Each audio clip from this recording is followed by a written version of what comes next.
I am so excited to announce that the doors to my program, Panic to Peace, will be opening on January 26th. Over the course of 10 weeks, I'll guide you and support you in creating a healthy relationship with anxiety. AKA, I'll teach you how to get the anxious thoughts, symptoms, panic attacks, and fears to stop popping up and making all the decisions for you. And I'll help you to actually start living your life and experiencing lots more peace, joy, and freedom. As always, you can either take the program live with me and also with others who are on a similar journey as you, or you can take it on your own in a self-paced version. And just a heads up, spots are limited this round, and I won't be opening the doors again until September 2025.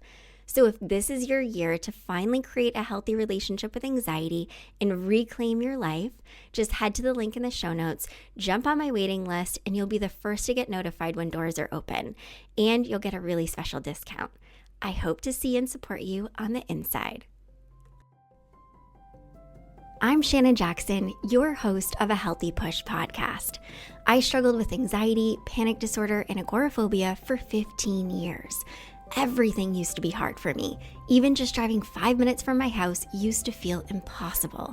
But now I absolutely live for travel and adventure, and I experience lots of peace and joy. I've not only reclaimed my life, but I've helped hundreds of others to do the same. Here, we stop managing anxiety and instead we create a healthy relationship with it. One where you say goodbye to the anxious thoughts, symptoms, panic attacks, and fears, and you actually live your life. Forget complicated strategies, quick fixes, or the same old hacks you've heard 100 times before. Each week, I'll bring you simple, actionable advice and honest conversations that lead to real, long-term healing. You aren't just an anxious person, my friend. There are reasons why you're struggling with anxiety, and these are things you can fix and heal from. And this is where that journey begins. Welcome. You're right where you're meant to be. Okay, I have Annie with me, and this is such a cool, exciting conversation to have. Annie has had so much going on in her life over the past several months, and I can't wait for you to hear what she's been going through and how she's been doing it all. And if you're like, who the heck is Annie? I'll give you a brief. Annie has worked with me for quite some time now. She took my Panic to Peace program back in January 2023. Like we were just saying, I cannot believe it's been like literally 2 years. And she took my program shortly after. I don't know, it must have been like 6, 8 months. I feel like I'm probably making things up, but she started to work with me and has been doing like a little bit of blogging, a little bit of podcast editing, coming on the podcast, having really awesome conversations. So I am just so excited to have her here and to have her share some really cool things. So Annie, welcome back.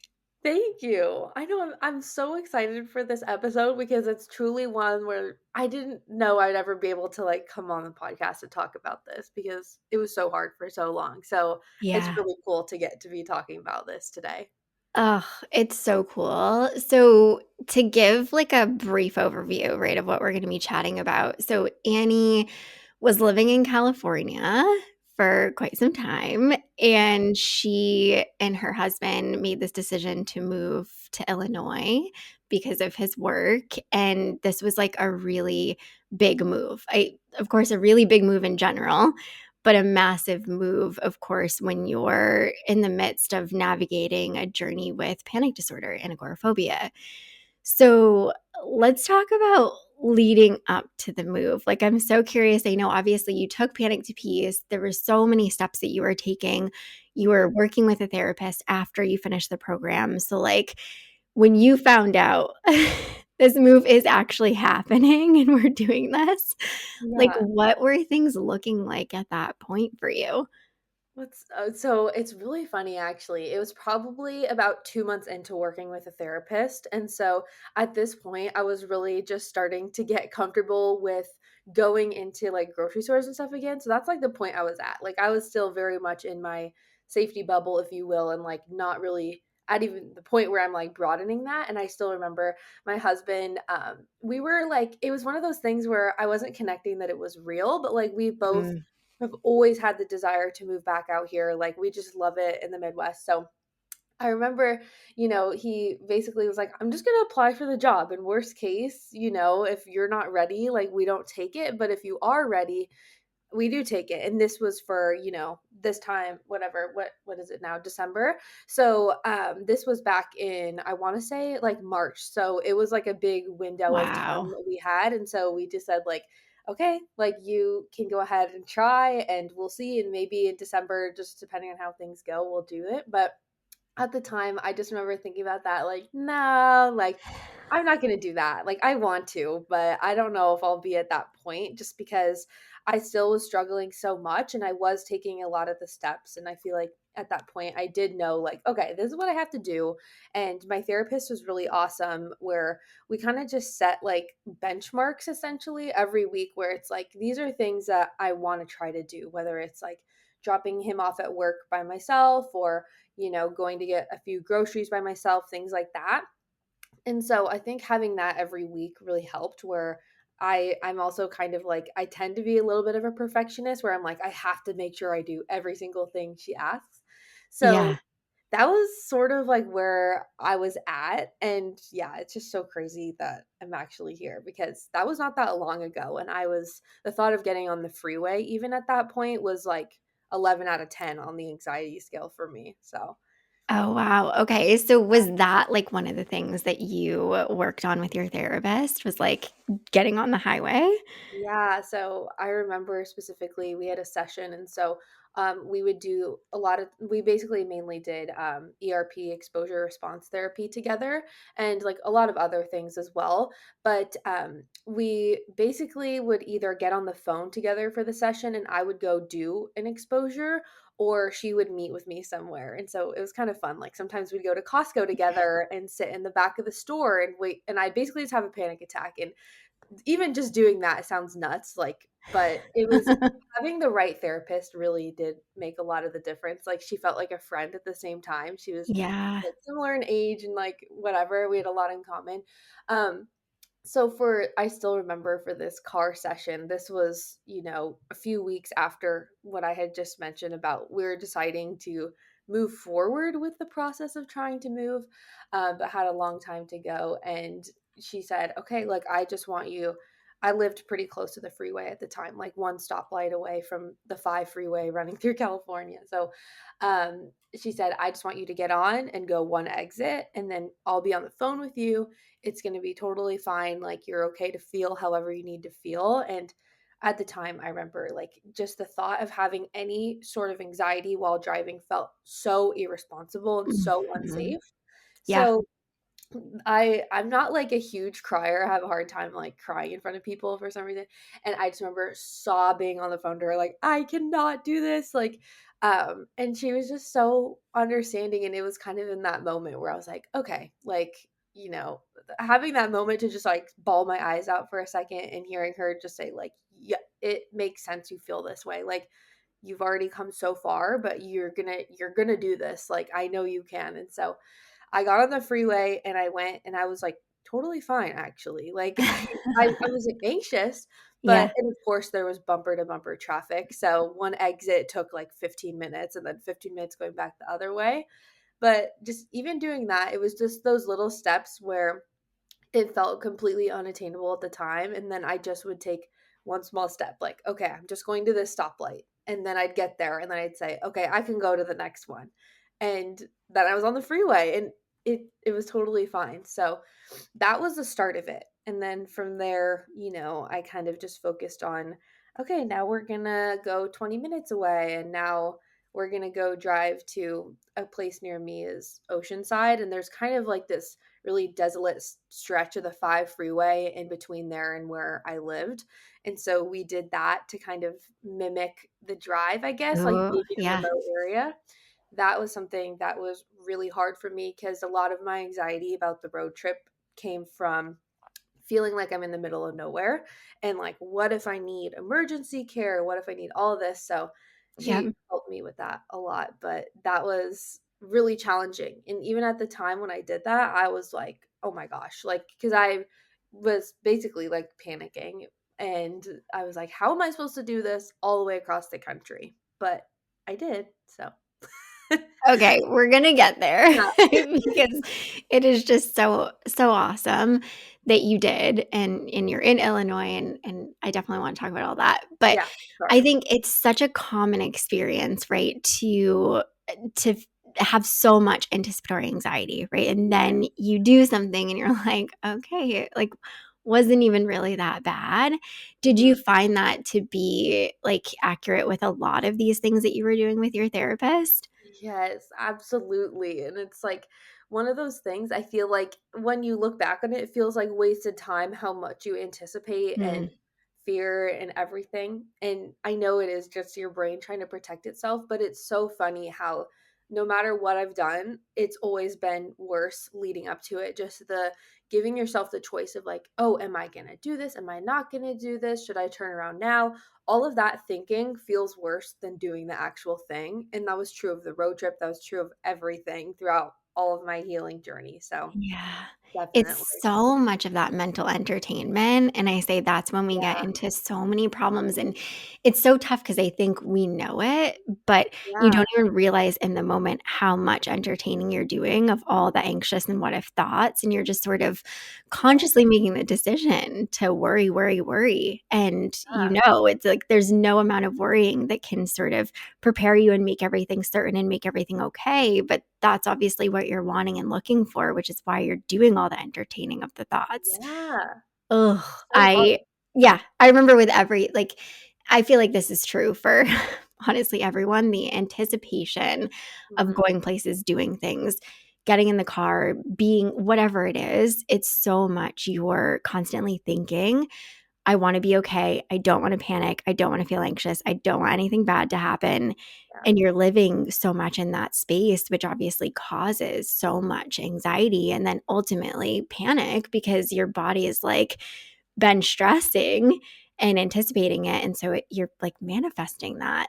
Yeah. Okay. Well, it's Hard. so also, I think another thing that we should sort of point out is that it's pretty common for people to work with therapists remotely and in person when doing Yeah. exposure therapy. Like, that is Yeah. something that lots of therapists, even coaches, offer. Obviously, working with somebody who knows what the heck they're doing and is qualified to be helping with this. Mhm. But it can be so helpful, I think, and I want your opinion. But Yeah. just on that, like, I need some support and motivation and accountability. Like, Yeah. because I feel like you obviously went through the program, you were taking steps. It's like you knew what to do, but you really just, like, didn't want to do it because you didn't Yeah. wanna feel. Yeah, and that's I was gonna point that out as well. It's like that's really what it was for me because I feel like I learned everything I needed to do in Panic to Peace, and I knew that, but I was having trouble putting the action like into Yeah, action by myself. And yep. so that's where I think the therapist really helped. And yeah, when I started therapy, I wasn't even able to go to the office. So I literally would meet virtually, and then over time slowly I was able to go in and escalate from there. But yeah, that's So really what it cool. was for me. Yeah, and so many people too, I should say this, when taking Panic to Peace, they're working in conjunction with a therapist, and Mhm. oftentimes people are doing exposure work with their therapist if exposure work is a good fit for them and is helpful. Of course, Yeah. some people it's not, and that's fine. There are definitely other tools, but Mhm. I think definitely with the exposure work, it can be so helpful just to have somebody there that you connect with, that you feel comfortable with and safe Yeah. with to sort of let help you to allow yourself to feel and to allow yourself to like take the steps and do the things and have that accountability piece because kind of like what you said, right? I'm a little bit of a perfectionist. I feel like so many people are when you struggle with anxiety, and you knew like if I have somebody there that like I'm going to have to sort of answer to per Yeah. se, like I'm going to do it. Like I'm going to make sure that I take the steps. Yeah, and especially when it's someone you really connect with, like, I was like, Mhm. "I don't wanna let her down, like, I have to do this," and Aw. it was so, so helpful because even on, like, my tough days where, I was doing something easily the week before, and then the next week it was way harder. She Yep. would always just do such a good job of reminding me like, "Hey, when we started, like you couldn't come to the office and now we're in the back of Costco." And yeah, it was just so helpful, and I'll like never forget that relationship. So, Yeah. They're yeah. so incredible. It's like I think I had a conversation, I can't remember her name off the top of my head, but I had a conversation on the podcast with a therapist, and I Mhm. kinda said, like, "How do you" I asked her, like, "How do you know when a therapist is a good fit? Like, what specialties should you be seeking out?" And she was like, "Literally none of that. Like, just Yeah, make sure that you connect with the person, and that's the most important thing." And I think that's so true. Like, if you don't have that exactly. connection, it's not gonna work. Yeah, and I think it also helped we were similar in age and, like, mindset, and, like, we Yeah. both had, like, the same interests and stuff. Because like, I can't imagine myself, doing, public exposures and stuff with, like, a man who's, like, in his 60s or something. Like, I feel like that would be so like, I would have a whole other amount of anxiety of just Yeah. like, "What do people think, like, I'm just doing with this guy?" I don't know. So yeah. That's so true, that's so true. Okay, so leading up to the move, you're taking all these steps. Do you feel like you were really building confidence and trust and feeling like, "Okay, maybe I can do this," or were you still like, "Oh, shit," like, I don't Yeah. know? It was a mixture of both because, again, like, I really trusted her, and she was like, "You could do this. Like, you're good. You're gonna be totally Yeah. fine. Like, it's" she's like, "It's gonna be really hard, but you're gonna do it." And I was like, "Okay." And so whenever I talked to her, I would feel better, but then, like, the days in between each session, I would be like, "Oh, crap. Like, she's wrong. I'm screwed." All this stuff. So I was like, I don't know, can I do it? And then again became sort of like the anticipatory anxiety and mental gymnastics of really comparing, like, oh, well, if I'm feeling this way on the freeway here, how am I going to feel this way in the middle Mm, of New Mexico with nothing around for an hour and a half? And so it was just a lot of that. And that was honestly the hardest part of the entire thing was just wondering all of that and like trying to make it work in my head when it's like you really just can't do that. So, yeah. Oh, it's so true though. It's that control, right? We want everything to be okay. We don't want anything bad to happen. And you think if I yeah. really think about this and map it all out and like try to figure out how everything's going to go and how I'm going to feel, like I'm going to Mhm. make everything okay. And it's just like, no, we can't, You right? can't. Like we Yeah. can't. I wish, but we can't. Yeah. Okay, So, so you were doing the things, feeling like, okay, maybe I'm ready, maybe I'm not ready, having moments. And mhm, then like, I think you said it was a month before the move, you met with your therapist, or maybe it yeah. was, like, shorter span than that, and what happened? Yeah, so it was like a week-ish before the move. So it was our Oh last my session god. together. And I just remember, talking to her and just again, it's like still today, like I have fears of like going back, but kind of what you said, where it's like I really resonate with how you say it. It was like, hell no, like I'm never going back. Like I will have any panic attack before I go back to that. So Yep. we were sort of talking about that. And she's like, well, like you technically don't even meet the criteria for any of this anymore. Like, she's like, just because you experience anxiety or experience like some panic doesn't mean that you have panic disorder or agoraphobia, because she's like, look at everything you do while you feel anxious. Like, you know, I don't let it stop me from leaving the house. I don't let it stop me from doing 95% of things at this point. She's like, so you don't even have it anymore. And I just remember hearing that and being like, wow. Like that to me was like the moment of like, I'd been doing all this work for over the course of like 9 or 10 months. And I was like, wow, like this really worked. Like taking the action, doing the steps, like I did it. And at the time it was like hard for me to realize all the hard work that I had put into it, because I was just so focused on like the individual steps. But then it kind of gave me a second to like step back and just see like I did all of this and I'm so much more capable of everything that I had previously thought or what anxiety told me.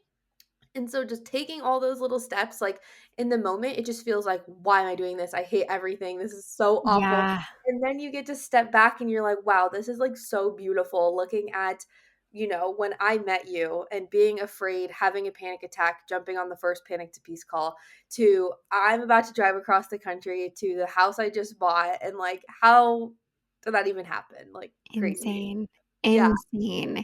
So when you're sitting there and she tells you, like, okay, you don't meet the diagnostic criteria anymore for panic Mhm. disorder and agoraphobia, like, what the hell is going on in your brain? Yeah, like, that I think was the moment that I was like, "Okay, like, I can do this." Like, Yeah. I've had all these panic attacks, I've always been fine, I can drive across the country, and also just like I said, like, I'm not, like, a crier, I guess, like, I just, like, broke down and was crying, I was so just, again, so grateful for her. It's like Ugh. relationships with therapists are so interesting when you connect with them, it's like, I wanna be your friend, but, like, it's weird because it's like you're my therapist. Um, and I was just so, like I was so taken aback because I feel like I was that person that was just I didn't think it would happen for me, or I thought I would always kind of be like this. I heard people talk about how, you just kind of learn to navigate it and it gets easier and all this stuff.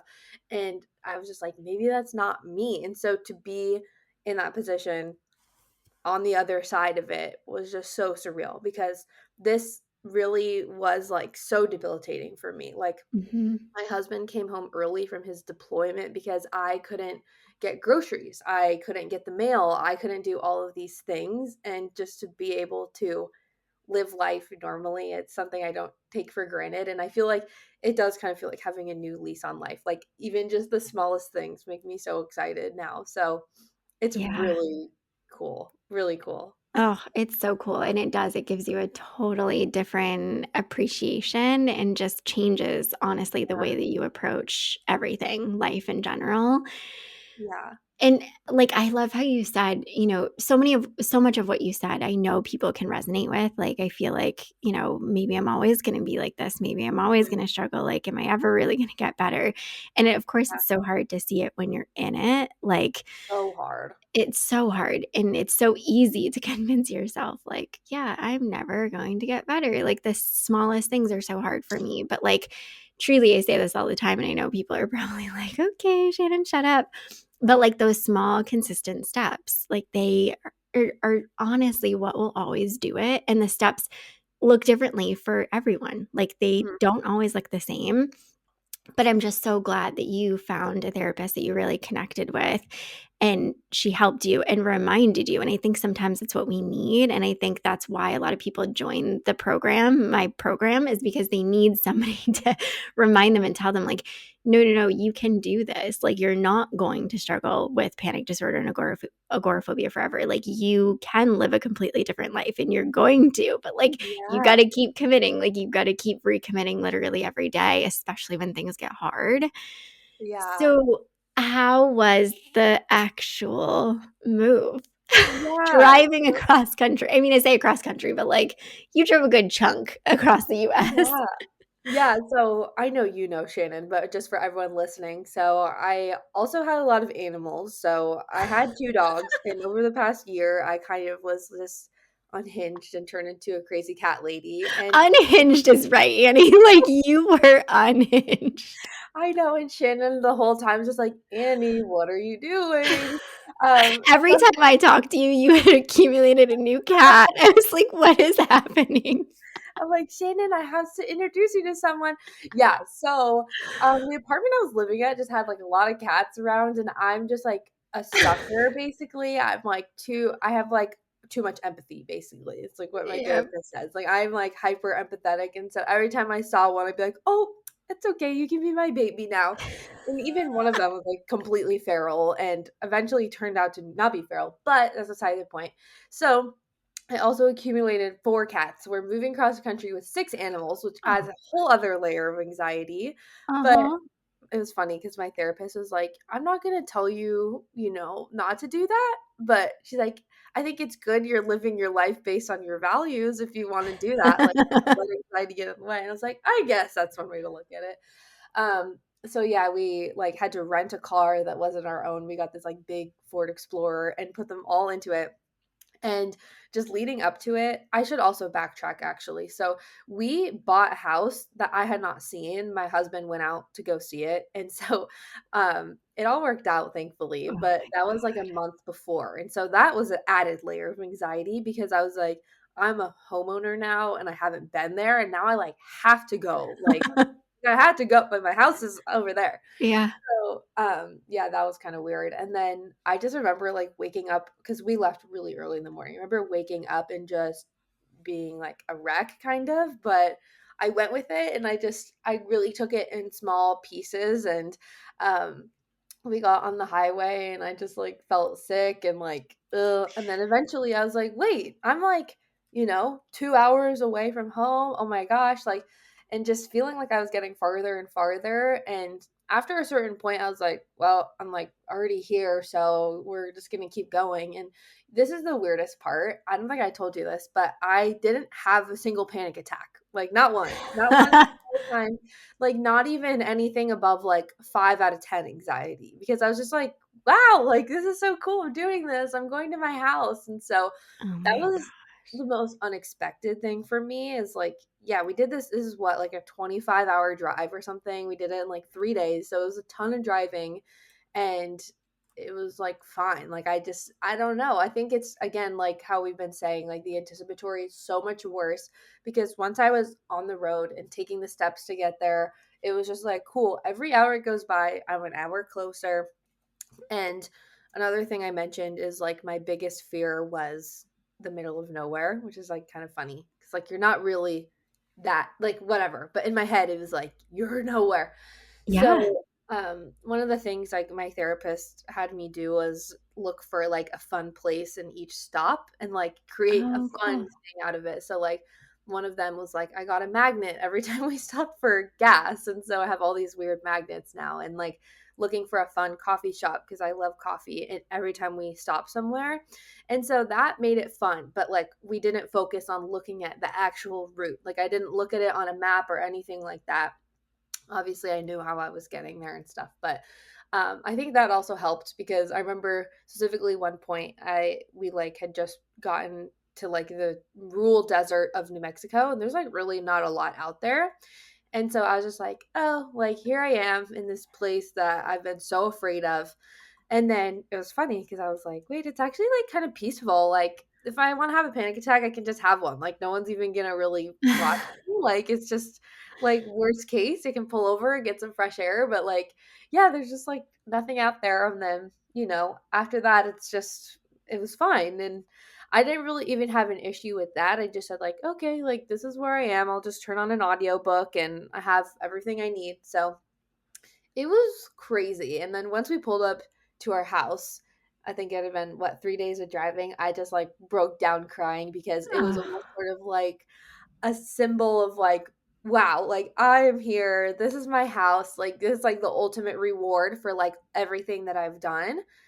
And I just couldn't be happier. It really feels like everything kind of fell into place. And so I'm just like over the moon excited. oh, Annie, like I'm opposite of you. I'm a crier. Everybody I knows know that. where the And like I literally like, oh, I'm gonna cry because it's such a yeah. crazy thing when you actually like Yeah. are able to see like, oh no, I have done all of this and like I got myself here. And like thankfully you had a lot of really good support and guidance, but Mhm. like you did all of this work and it's just insane when you actually like see it all play out. So you've been in Illinois for how long now? I feel like it's only been like a week and a half, 2 weeks. Yeah, not that long. I think like 2 weeks, just in time for Yeah, Christmas. So that was fun to have Christmas here.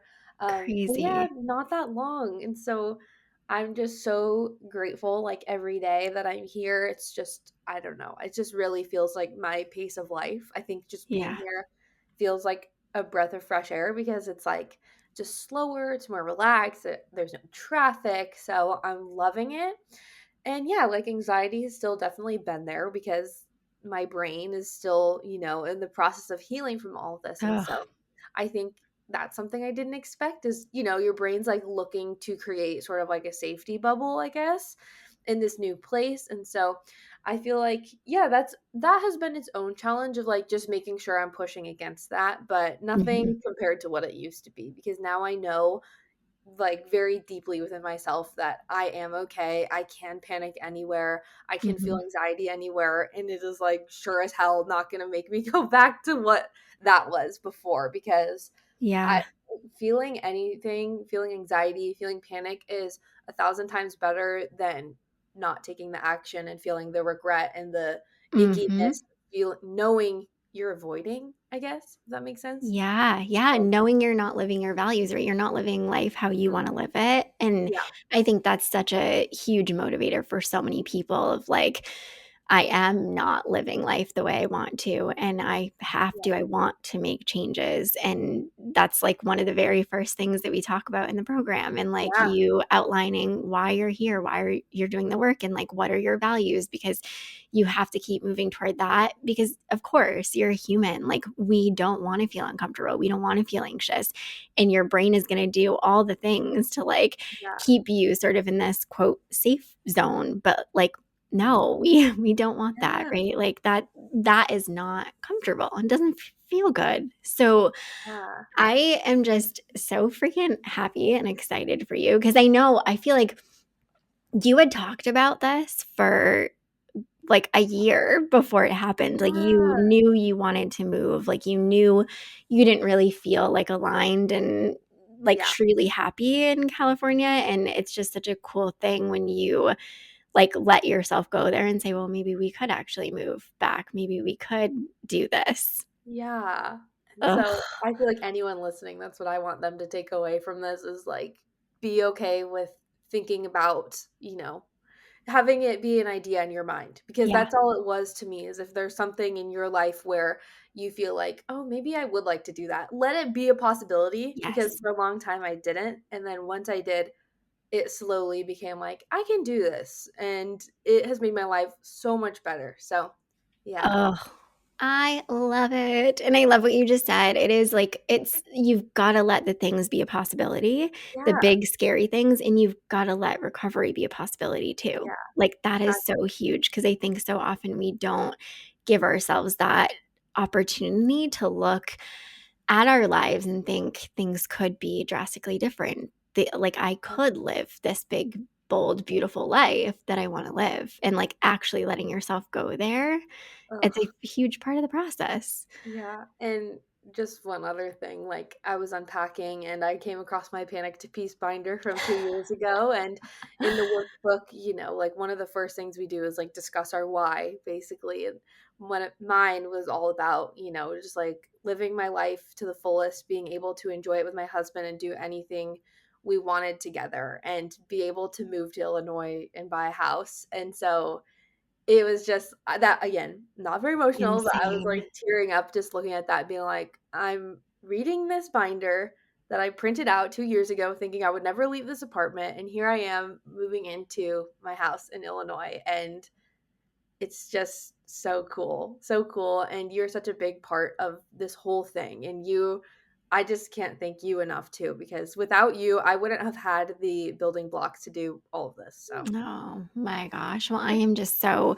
so proud of you, Annie. And I'm just so appreciative. You are always like willing to jump on and chat with me. I love it. And Thank I you for just, having yeah, I love like your journey and just how much you've consistently pushed yourself and really kept like at the forefront your values and this life that you want to live and continue to build and grow. And like, it's just so freaking beautiful. So thank Thank you, you Shannon. again. And you're going to come on again soon and we're going to chat about something else. Yes, I would love to anytime. I hope you loved this episode of A Healthy Push. If you have, I'd be so grateful if you could leave me a rating and review wherever you're listening to this podcast. This helps people to find the show and get the support they need. And if you know someone who could use a little push, be sure to share this episode with them. And for even more support, head over to ahealthypush.com for show notes and loads of tips, tools, and inspiration to help you on your recovery journey. I'll see you next week.